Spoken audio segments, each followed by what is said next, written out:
طيب يا شيخ أحمد، الحين كم عندك رقم في الواتساب؟ 2000 وشوية تقريبا. 2000 وشوية عندك، إيش استفادوا من أحمد؟ والله أما في هذه أنا الصراحة مقصر والله. أنت شايف الرسائل اللي يرسلها، أنا أخذها من واقع تجربة يا شيخ أحمد.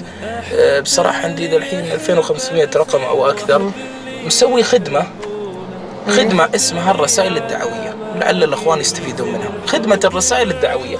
كيف يعني رسائل دعوية؟ رسائل دعوية واتساب، كل مجموعة أكثر شيء 256 رقم. يعني أبشرك يا شيخ أحمد، كل ضغطة زر في ثواني ترسل 2500 كلهم مقطع. تخيل يا شيخ أحمد، من 2500 سمع واحد وتاب، قرأ حديث واستفاد. هذا تقنية، إما شاهد لك وإما عليك. كما قال أحدهم، هذا الجوال إما أن يخدم الإسلام وإما أن يهدمه. فالآن اسأل نفسك، وأنا أسأل نفسي، وأنت أختي الكريمة، وأنت أم الغالية، عندك واتساب، عندك جوال، بصراحة كم رسالة وجهتها؟ طيب يا شيخ أحمد، هل تذكر يعني بعضهم أنت تجيك رسائل صح؟ كثيرة في الواتساب.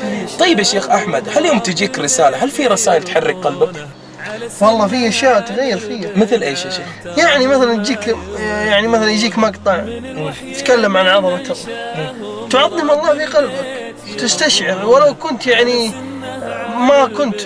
مهما كانت تجدد نيتك وتجدد أعمالك اللي أنت عليها. سبحان الله. أيوة، يعني كم واحد يعني أنا قاعد يدور في ذهني، يقول في الجوال أقول ذكرنا قبل شوي، نقول كم واحد في الجوال مهموم.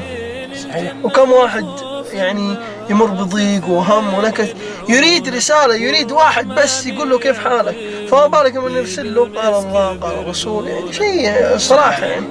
حتى أحدهم يقول أقسم بالله رسائلك تسطرني على وجهي، كأنها توبخني يوم أقوم بعد الفجر وأجد رسالة مثلا: أحسن الله عزاءك يا من فاتك تكبيرة الإحرام، أو يا من فاتتك صلاة الفجر في جماعة. وش توجه للآن من يسمعونا من آبائنا تاج راسنا وأمهاتنا الغاليات وأخواتنا وإخواننا؟ أولا أنا أوجه رسالة لي يا شيخ مشعان، جزاك الله خير أنك ذكرتني على هذه الرسالة اللي أنا كنت يعني مقصر فيها. وأنا أقول بإذن الله من اليوم إن شاء الله حنشتغل على الرسائل الجماعية اللي بإذن الله يشاهدنا إن شاء الله بإذن المولى عز وجل، يعني حيتحمس معانا إن شاء الله.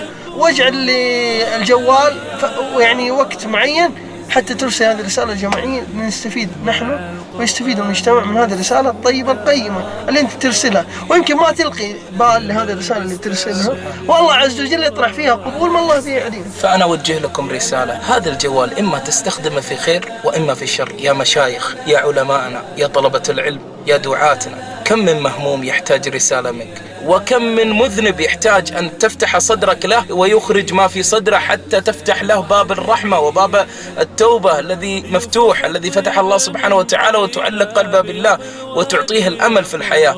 أرسل نصيحة مجرب، أرسل، حدد الأسماء اللي عندك، وضعهم في مجموعات وارسل لهم كل يوم حديث، آية، تفسير آية. وبعضهم يقول أنا ما أرسل لا حرام ولا حلال. هذا الجوال حجة لك، لمن أراد منكم أن يتقدم أو يتأخر. هذه في الطاعات، ما في حال أنك تبقى على ما كنت، إما تتقدم وإما تتأخر. استعدين يا شيخ أحمد بإذن الله، بإذن الله خدمة الدين. السلام عليكم. الله يبارك. خلاص الآن ماسكين الخط، بإذن الله توعدونا وتبشرونا أنكم تنفذون هذه الخدمة. استودعكم الله. الأخوات طوق النجاة، لأجل الإله نزيد انتماء، ونحيا بوصل كبلورة تشع انتظاما بها كبرياء. إذا ما كسانا الضياء بصبح غدونا بدورا نتيه صفاء، ويركض منا جميل الأماني ويغفو بعيدا جوار السماء، ويغفو بعيدا جوار السماء.